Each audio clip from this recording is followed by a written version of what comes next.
Terima kasih masih bersama kami di iNews Today. Pemirsa, Pengadilan Negeri Sleman akan menggelar sidang perdana kasus gugatan ijazah Presiden ke-7 RI Joko Widodo dengan tergugat UGM hari ini.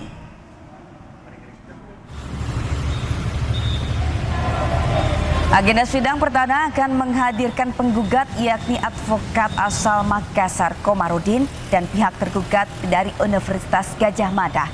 Total ada 8 orang tergugat, yakni Rektor UGM Ova Emilia, 4 orang wakil rektor, Dekan Fakultas Kehutanan UGM Sigit Sunarta, Kepala Perpustakaan Fakultas Kehutanan UGM, serta dosen pembimbing akademik Jokowi saat kuliah Kasmujo. Ya, PN Sleman sudah menunjukkan majelis hakim yang akan memimpin sidang, yakni Cahyono sebagai hakim utama, dibantu hakim anggota Danang Kusumo dan Edi Antono. Dan jika penggugat dan tergugat hadir semua, majelis hakim akan membuka forum mediasi. Setelah hadir para pihak, pasti akan kepada tahap berikutnya, yaitu untuk forum mediasi. Namun kalau ternyata para pihak salah satu tidak hadir, otomatis majelis hakim akan mencoba memanggil kembali kepada para yang tidak hadir. Dan pemirsa, untuk informasi terkini kita sudah terhubung dengan rekan Heru Trijoko di Pengadilan Negeri Sleman, Daerah Istimewa Yogyakarta. Ya Heru, pukul berapa sidang akan dimulai? Ya, selamat pagi rekan Togi dan Sabrina dan juga pemirsa. Saat ini saya sedang berada di Pengadilan Negeri Sleman, Yogyakarta, dan dijadwalkan sidang perdana gugatan ijazah Jokowi akan berlangsung pada pukul 9 pagi ini. Namun sampai saat ini pihak pengadilan masih menunggu kedua belah pihak untuk bertemu, dan setelah nanti kedua belah pihak sudah hadir, maka sidang akan dimulai dengan agenda mediasi. Dan pada mediasi ini nantinya jika terjadi kesepakatan untuk tidak berlanjut sidang, maka tidak akan dilanjutkan. Namun jika nanti tidak ada menemui titik temu, maka sidang akan terus dilanjutkan.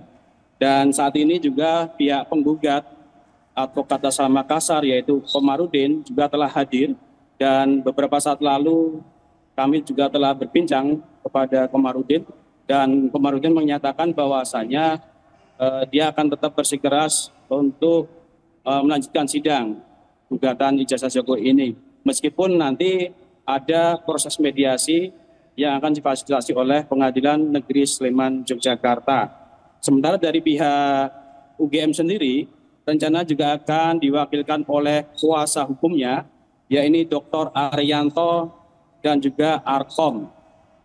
Dan sampai saat ini juga masih menunggu dimulainya sidang perdana kasus gugatan ijazah Jokowi. Demikian rekan Sabrina dan Togi.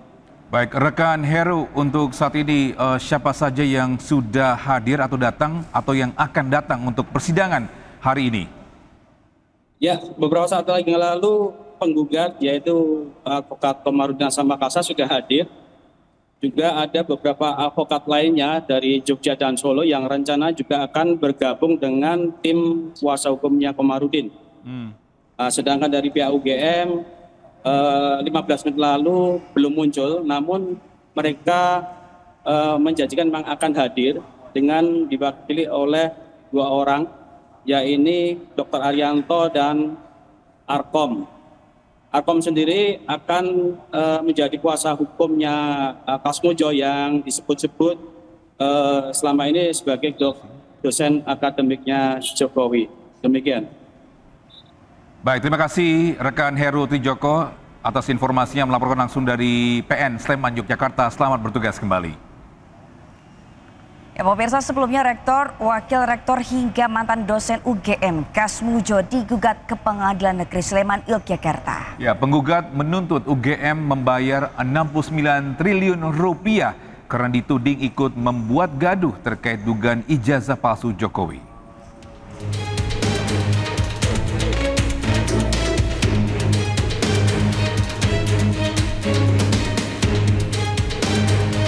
Kemudian dalam menghadapi gugatan seperti apa yang? Tidak siap. saya menghadapi macam-macam tuh saya belum pernah sih. Jadi orang itu harus sejujur mungkin, sesungguh mungkin, seadil-adilnya, sedisiplin mungkin. Jadi kalau ditanya seperti itu, jawabannya saya waduh, nggak punya jawaban.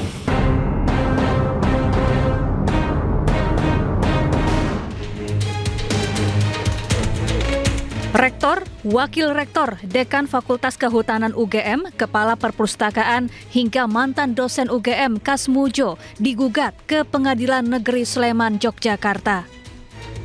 Gugatan terkait perbuatan melawan hukum dan masih ada kaitannya dengan ijazah S1 Presiden ke-7 RI Joko Widodo yang dipermasalahkan sejumlah pihak.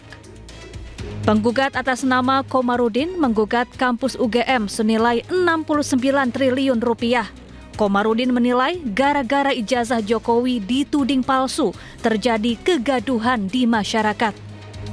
Jadi kalau besok hadir semuanya, insya Allah kita akan memediasi, mencari win-win solution.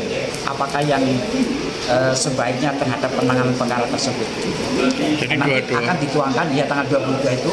Kalau memang tercapai kata sepakat berdamai, itu para pihak tentunya akan menuangkan dalam suatu perdamaian atau yang disebut akta pandading, ya. Dan itu isinya para pihak. Sidangnya masih bersifat tertutup, berlaku antara para pihak saja, penggugat dan para tergugat. Sementara itu UGM mengaku siap menghadapi gugatan. UGM menyatakan mempunyai bukti autentik terkait dokumen perkuliahan Jokowi. Dari Sleman, Yogyakarta, iNews melaporkan. Sementara itu, mediasi kasus ijazah Jokowi di Pengadilan Negeri Surakarta, Jawa Tengah tidak menemui titik temu. Kasus akan dilanjutkan di pengadilan dan persidangan dimulai pekan depan.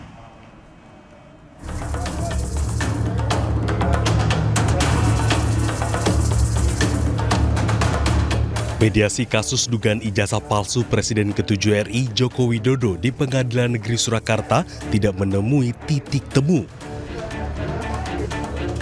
Kedua belah pihak tidak menemui kesepakatan dana akan dilanjutkan di persidangan pada pekan depan. Koordinator Kuasa Hukum Tim Tipu UGM, Andika Dian Prasetyo, mengatakan sulitnya tercapai kesepakatan disebabkan adanya syarat tertentu dan ditolak oleh para tergugat. Tetapi dari pihak tergugat 2, 3, dan 4 itu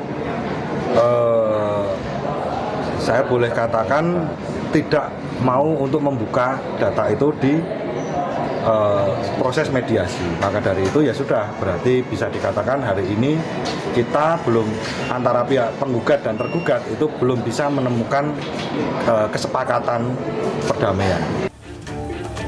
Sebelumnya Presiden ke-7 RI menegaskan dia tidak membuka ijazah aslinya ke publik. Menurut Jokowi, ijazah akan ditujukan ke publik di persidangan. Ijazah nanti akan kami buka pada saat diminta oleh pengadilan, oleh hakim. Presiden ke-7 RI Joko Widodo menjalani pemeriksaan di Barreskrim Polri terkait kasus dugaan kepemilikan ijazah palsu. Selain diperiksa, Jokowi juga sekalian mengambil ijazah yang belum diserahkan ke Barreskrim sebagai barang bukti. Kita beralih ke informasi lain, pemirsa. Pembatasan gratis ongkos kirim barang dalam aturan Kementerian Komunikasi dan Digital atau Komdigi sempat menuai kontroversi. Ya, konsumen yang biasa belanja online dan gemar menggunakan promosi bebas ongkos kirim.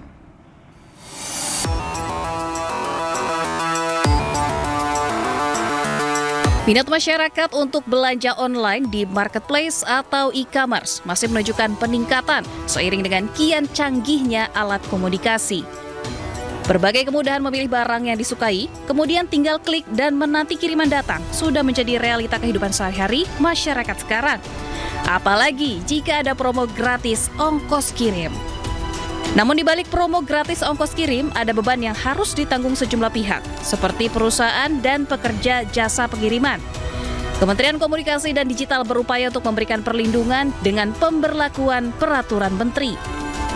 Hingga yang cukup menghebohkan, ada pembatasan gratis ongkir hanya 3 hari dalam 1 bulan.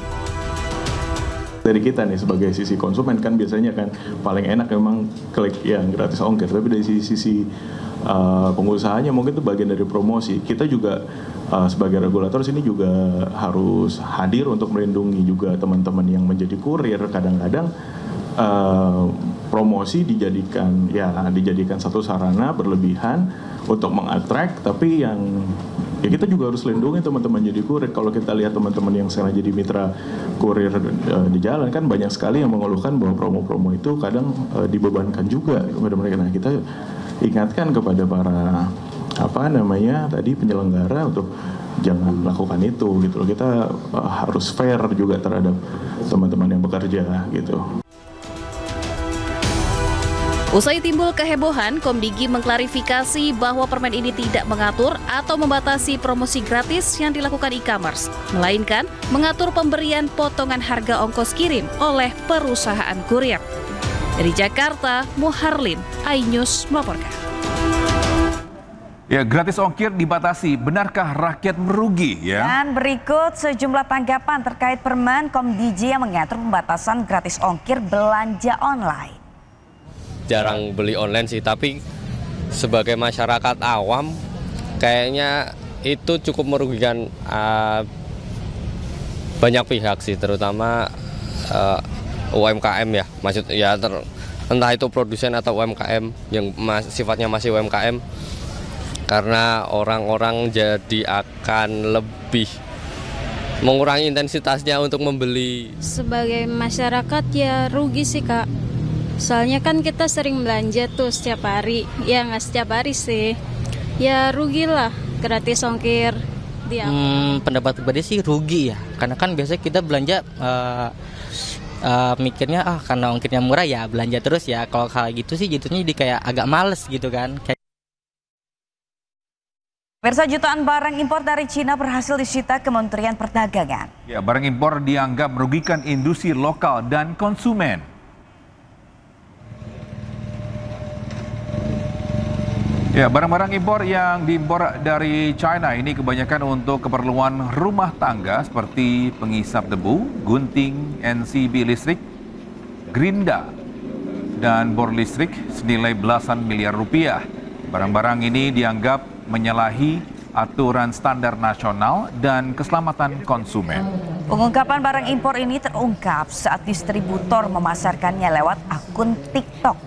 Selanjutnya, pemerintah meminta perusahaan mengimpor juga menarik barang-barang yang sudah beredar luas di masyarakat.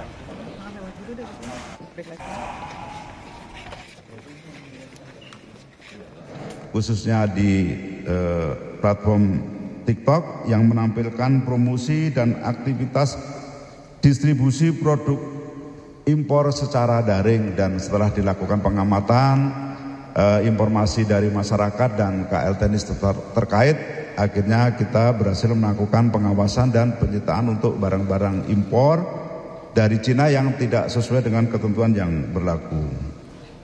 Nah, barang-barang ini yang diimpor ini menyalahi aturan seperti ya tidak ada SPPT SNI atau yang telah habis masa berlakunya, tidak memiliki nomor pendaftaran barang atau NPB, tidak menggunakan label berbahasa Indonesia, tidak memiliki manual atau kartu garansi, tidak memiliki nomor registrasi kesehatan, keselamatan, keamanan, dan lingkungan atau K3L, dan mengimpor barang yang dilarang, artinya tidak boleh diimpor tapi diimpor, serta tidak mempunyai dokumen importasi barang. Perusahaan tidak boleh mengedarkan barang-barang ini. Dan berikutnya, perusahaan bisa ditutup izinnya dan tidak boleh melakukan kegiatan serupa. Untuk barang-barang yang sudah beredar, maka tugas dari perusahaan untuk menarik kembali barang-barang yang tidak sesuai dengan standar yang berlaku. Kejaksaan Agung menetapkan 3 tersangka kasus korupsi penyelewengan kredit dari Bank BJB dan Bank DKI kepada PT Sritex. Informasi lengkapnya usai jeda, tetaplah bersama kami.